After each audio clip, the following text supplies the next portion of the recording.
El Instituto Mexicano de Contadores Públicos señaló que el regreso a la prisión preventiva oficiosa para cualquier adeudo fiscal en el cual se sospeche de fraudación, más que un avance, sería un retroceso y llamó al gobierno a tomar en cuenta la opinión del sector privado. Vamos a platicar de este tema con Marco Antonio Mendoza. Él es integrante de la Comisión Fiscal del Instituto Mexicano de Contadores Públicos.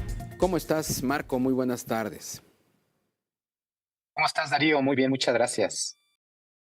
Pues un retroceso. Esto ya se había de alguna manera eliminado de la ley y ahora se plantea en este paquete de reformas, ¿verdad?, que presentó el presidente en febrero pasado. Sí, hay que recordar que en el 2020 precisamente ya se había intentado hacer a los delitos fiscales de prisión preventiva oficiosa y duró del 2020 al 2022 cuando la Suprema Corte de Justicia de la Nación la declaró inconstitucional y por tanto prácticamente abrogó las disposiciones que así se estaban señalando para prisión preventiva oficiosa.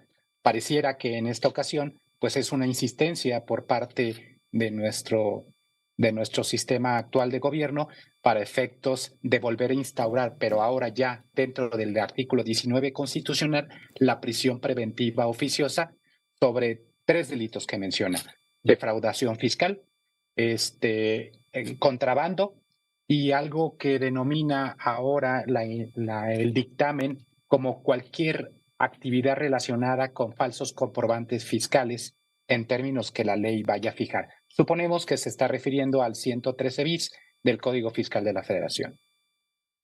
Marco Antonio, obviamente es una mala señal para el empresariado, pero sí me gustaría que nos detallaras a mayor amplitud por qué es un retroceso esta disposición y qué tan factible es que pues termine plasmada en la ley.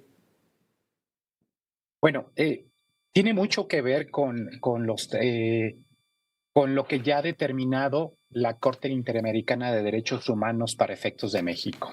Hay que recordar que México celebró precisamente un convenio para efectos de derechos humanos y este convenio desde el 8 de diciembre del 98, México se sometió a las decisiones de la Corte Interamericana de Derechos Humanos. Y hay 2 sentencias muy importantes, me refiero a la de Zompanzli Tepquipile del 7 de noviembre del 2022 y la de Rosendo Cantú del 31 de agosto del 2010, en las cuales la Corte Interamericana le ordenó a México que revisara sus disposiciones que te referían a 2 conceptos, tanto al arraigo como a la prisión preventiva oficiosa.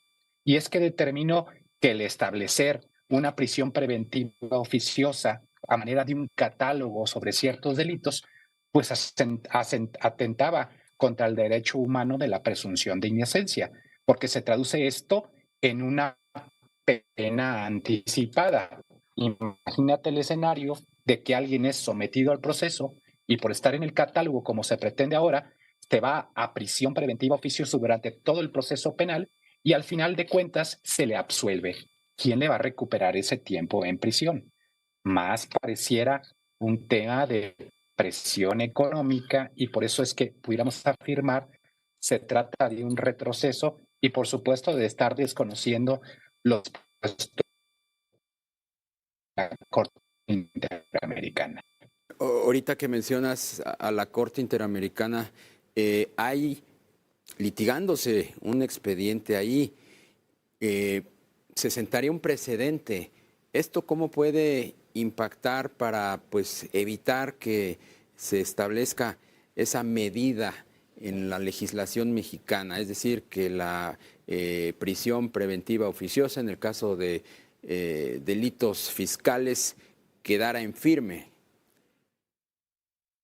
Fíjate que es un análisis muy interesante y que la Corte lo tiene muy en boga, no solo por el hecho de los delitos fiscales que ahora se proponen integrar al 19 constitucional, sino ya se viene viviendo. Y ya se viene viviendo por un concepto que se maneja como el control difuso de convencionalidad. ¿Esto qué es? es que precisamente el propio convenio de derechos humanos obliga a México a atender a lo resuelto por la Corte Interamericana. Y ya hay varios jueces que en otro tipo de delitos que están en el 19 actualmente, ya están solicitando que en lugar de aplicar prisión preventiva oficiosa, se justifique por parte del Ministerio Público y entonces se tenga que analizar. Esto va a llevar a la Corte, si se lleva al tema de delitos fiscales, a tener que analizar si se tiene que contemplar por encima de nuestra propia Constitución lo establecido en la Corte Interamericana.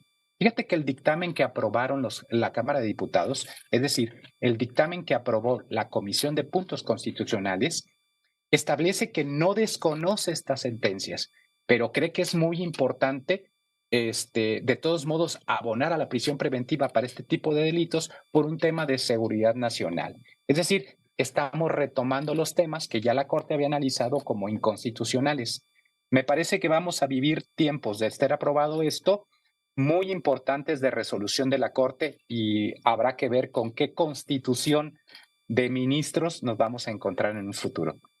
Sin duda, de ahí la importancia de este gran tema que se está discutiendo, la controvertida reforma judicial. Pues Marco Antonio Mendoza, integrante de la Comisión Fiscal del Instituto Mexicano de Contadores Públicos, te aprecio mucho estos minutos. Al contrario, muchísimas gracias a ustedes y estamos a la orden. Igualmente.